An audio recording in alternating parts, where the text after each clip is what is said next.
Social మీడియాలో మన content viral అవ్వాలంటే హ్యాష్ ట్యాగ్స్ తప్పనిసరి. యూట్యూబుల్లో, ఇన్‌స్టాల్లో హ్యాష్ ట్యాగ్స్ వాడుతూ ఉంటారు. అయితే కంటెంట్ డిస్కవరీ కోసం 2011లో తొలిసారి హ్యాష్ ట్యాగులను ఇన్‌స్టాగ్రామ్ ప్రవేశపెట్టిన సంగతి తెలిసిందే. టాపిక్ బేస్డ్ సెర్చ్ మెరుగుపరచడం, అల్గారిథం ఆధారిత కంటెంట్ రికమెండేషన్ కోసం హ్యాష్ ట్యాగులను అనుమతిస్తూ వస్తోంది. ఎక్కువ రీచ్ కోసం చాలా మంది రీల్స్, పోస్టులకు ఎడాపెడా హ్యాష్ ట్యాగులు ఇన్‌స్టాగ్రామ్‌లో పెట్టేస్తుంటారు. తమ పోస్ట్ ఎక్కువ మందికి రీచ్ అవ్వాలన్న ఉద్దేశంతో కంటెంట్ తోటి సంబంధం లేకుండా ట్రెండింగ్ లో ఉన్న హ్యాష్ ట్యాగులను యాడ్ చేస్తూ ఉంటారు. ఈ నేపథ్యంలో ఇన్‌స్టాగ్రామ్ ఈ రోజు కీలక నిర్ణయం తీసుకుంది.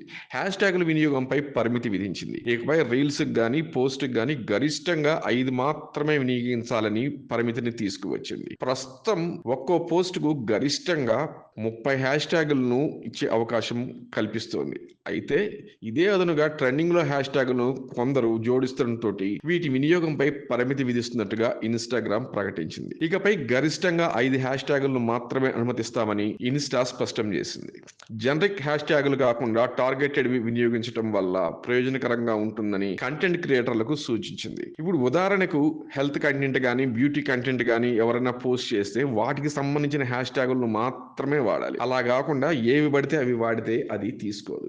ఇక రీల్స్, ఎక్స్‌ప్లోర్ వంటి జనరిక్ హ్యాష్ ట్యాగులను వినియోగించడం వల్ల ప్రయోజనం ఉండదని స్పష్టం చేసింది. ఇన్‌స్టాలో కంటెంట్ రీచ్ లేదా విజిబిలిటీకి హ్యాష్ ట్యాగ్ అనేది ప్రామాణికం కాదని ఇప్పటికే ఇన్‌స్టాగ్రామ్ హెడ్ ఆడమ్ మొసెరై తెలిపిన సంగతి తెలిసిందే.